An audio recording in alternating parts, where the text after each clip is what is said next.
overcome. Today, I was bequeathed the full history of the Zemo lineage by my father Hermann, the 11th Baron Zemo, as he lay upon his deathbed. The sorrow of his passing is quite nearly eclipsed by the joy and pride I feel in learning the truth of the glory inherent in our illustrious bloodline. Of course, I was familiar with the legends of the first Baron Zemo, how in 1480 Harbin Zemo stood alone against an invading horde.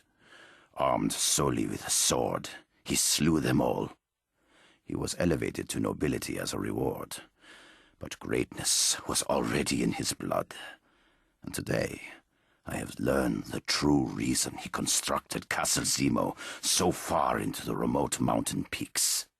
I had always assumed the isolated mountainous location of Castle Zemo to be strategic, the better to defend against attacks from invaders or unruly peasants. And no doubt those were considerations, but it seems my ancestor was motivated by a desire to investigate legends of something buried under these mountains, something unimaginably powerful, something referred to in half-remembered tales only as the Sleeper. Harbin Zemo began excavating beneath this castle even as it was constructed. Simultaneously, he oversaw the architectural innovations that, even then, reflected the brilliance of our line. But he would not live to see his quest reach fruition. That honor fell to the third Baron, Hela Zemo. It was he who found the Sleeper. But the journey was not ended. It was only beginning. It appears the massive size of the Sleeper, along with its highly advanced technology, confounded Hela Zemo. He could not determine how to fully excavate the Sleeper without undermining and collapsing the mountain itself. But like all of our line, he would not accept defeat. He began analyzing the Sleeper's makeup in search of a solution to its own confinement. Many secrets were unlocked by careful examination of the Sleeper's technology. These, along with our meticulously bred genius, of course, enabled numerous advancements by subsequent Barons Zemo. Innovations that allowed excavation to proceed, albeit slowly. But it is I, the 12th and greatest of us all, who will finally achieve the victory denied my ancestors. It is I who will at last wake the Sleeper. What are the Sleeper's origins? Does it hail from the stars, from a distant future or some antediluvian past? Is it an artifact of long-forgotten gods? These questions are intriguing, but secondary to the matter of how the Sleeper will affect the future. The past has seen a proud line of Barons Zemo.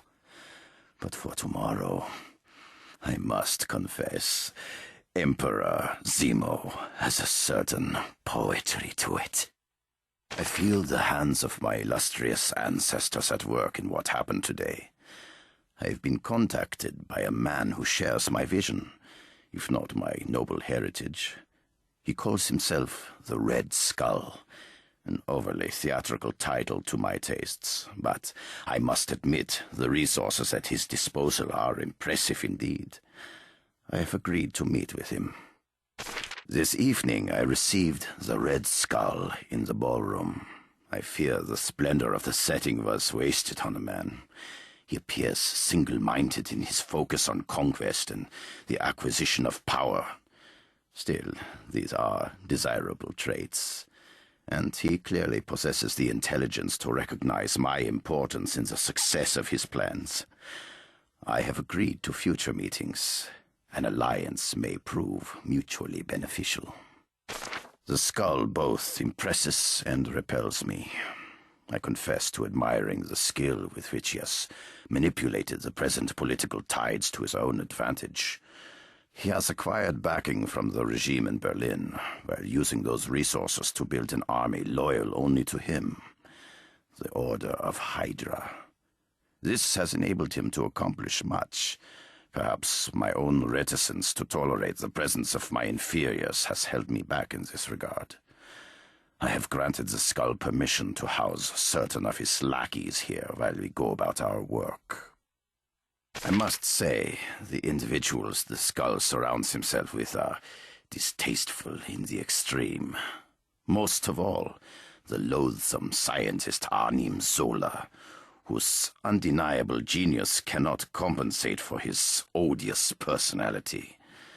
I fully understand the need for pushing boundaries in order to achieve technological advancement, but there is a fine line between ambition and recklessness, a line Zola crossed long ago. My prior concerns are mollified. Today, I confronted Zola over the risks his twisted experiments pose to the splendor of my home and the treasures housed within.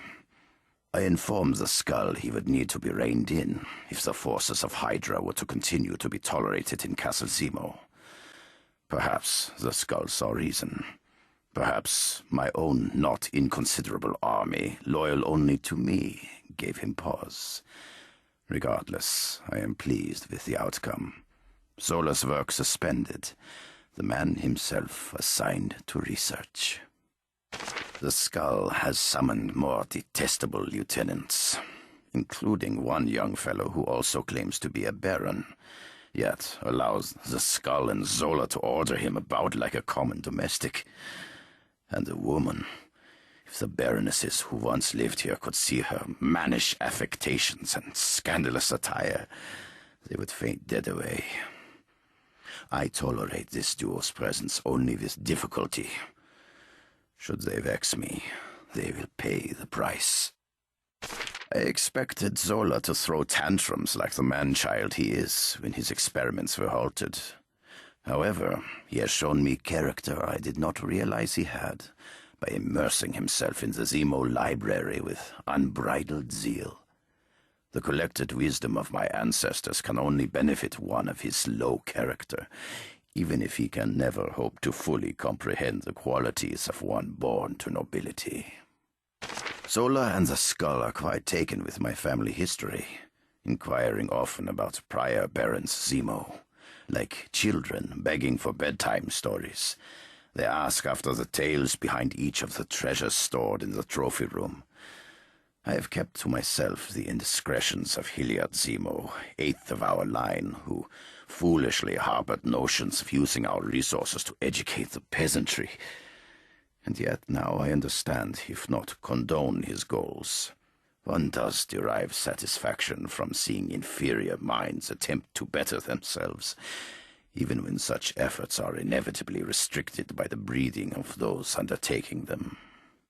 I have consented to limited restoration of Zola's experiments, under my supervision, of course. With the benefit of the knowledge found in our ancestral library, it is my hope he can control his baser instincts, and he claims to have thoughts as to how I might improve Adhesive X, a personal project I have labored on for some time. I am prepared to hear him out, though my expectations remain realistic. I am betrayed. Even as we perfected Adhesive X, that vermin Zola orchestrated an accident, a disaster meant to kill me. But while I am scarred for the remainder of my days, Zemo does not die so easily. I have given no indication that I realize the incident was anything but a misfortune. But my revenge shall be fearsome to behold. Matters are far graver than I realized. While I lay convalescing, Zola and the Skull have been methodically eliminating those of my forces most loyal to me, while tempting the others with rewards their common minds and base natures cannot resist. The balance of power has clearly shifted to them. I am trapped in a den of spiders, and my priority must now be to escape their web. The Red Skull's plan becomes clear to me now. He knew of the sleeper all along. He has renewed the excavation I halted when they came to stay. No doubt he will soon have fully uncovered the behemoth. I believe I am being kept alive in the event they require information. But once the sleeper is uncovered and activated, they will seek to finish what they began. I have no fear. I am a Zemo. But I now know how little time I truly have to save the treasures of my castle and exact my vengeance. I can barely contain my rage. The forces of Hydra have fully occupied the castle and begun alterations. No, desecrations. The splendor of the ballroom is defiled. The beauty of the architecture has been corrupted, subverted to the brute force that is the hallmark of the skull. And yet I continue to play the oblivious, helpless invalid. My hour has not yet come, but come it will. With the aid of my few remaining loyal servants, I have begun removing treasures from Castle Zemo. These artifacts must be preserved for future generations, not crushed under the jackboots of small-minded brutes who fancy themselves conquerors. My guests do not yet seem to have noticed, but there are some items that will be more difficult to retrieve than others. Yet I must try. To leave anything behind is abhorrent to me. I can tarry no longer. Zola covets my personal quarters and grows impatient with my continued presence. I must begin preparations for my departure. If all goes well, it will be a moment these thugs will never forget. The fools have arrogantly appropriated much of my technology, rarely bothering to alter it in any way not obvious to my genius. As a result, I am able to move relatively freely within many portions of the castle. Reaching the outside will prove more difficult, due to the guards who swarm about like maggots on a corpse. A distraction shall have to be arranged to draw them away. I have it. The Red Skull fancies himself the Overman, the epitome of physical perfection. But whatever gifts he may possess, he cannot match the accumulated skill with a sword of a dozen Barons Zemo. Skills I have been taught since birth. I shall challenge him to a duel, under the guise of testing my returning health. And there, before his assembled minions, I will kill him. In the dead of night, my faith flags. Am I truly fully recovered from my injuries? Could it be possible that the skull might actually defeat me? I must form a secondary plan in the event disaster strikes. I dare not recount the details here, lest they be discovered, but what I have in mind ensures I will know either victory or death. The day dawns. As many treasures as I have been able to retrieve are secreted in my family's safe houses throughout the world. Soon I shall join them. Yet there remain heirlooms I was unable to reach. I must find some way to rescue them, or they shall haunt my dreams. The time has come. The skull has accepted my challenge. How could he refuse, made as it was in full view of so many of his underlings? It retains the patina of a friendly sporting contest, but all concerned know it for what it is, a duel to the death. I must make haste. My plans went awry. The skull surprised me, and I failed myself. I am still not fully recovered from my injuries, and yet I would have won nonetheless if the skull were indeed a man. But he is far more. He has augmented himself in some way I do not comprehend.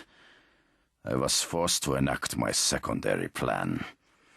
The chaos it has unleashed may claim us all. The crisis has passed. In the face of the skull's treachery, I turned and disabled the device that controls the thermal energies beneath the castle. Energies Hydra uses to power their infernal devices. As machinery overloaded and critical mass approached, I was forgotten, while all personnel rushed to the task of preventing disaster. As a result, the guards are reduced to a skeleton crew. With my knowledge of Castle Zemo's secret places, escape is a simple task. I now take my leave of the only home my family has known for a dozen generations. Yet, should the unthinkable occur, should I meet my fate, I would prefer Castle Zemo and all within it to crumble to dust rather than remain in the hands of the Skull and his thuggish ilk. Should you, who find this, be of like mind, seek the answer among the last relics of my honor, the tools with which Baron Zemo have sought satisfaction since the day Harp and Zemo stood alone against the invading savages so long ago. As I turn my back on all I hold dear, I take solace in this thought. The Skull seeks to conquer by awakening the Sleeper. Yet the Sleeper's destructive might can be turned against its wielder. And as advanced as it is, the Sleeper has a weakness. It requires energy. Energy that must be channeled to its otherworldly brain in vast quantities. Should the conduit of that energy be severed, I believe the Sleeper and its new master, the Red Skull, will meet the fate of so many tyrants consumed by the self-same power they so greedily craved.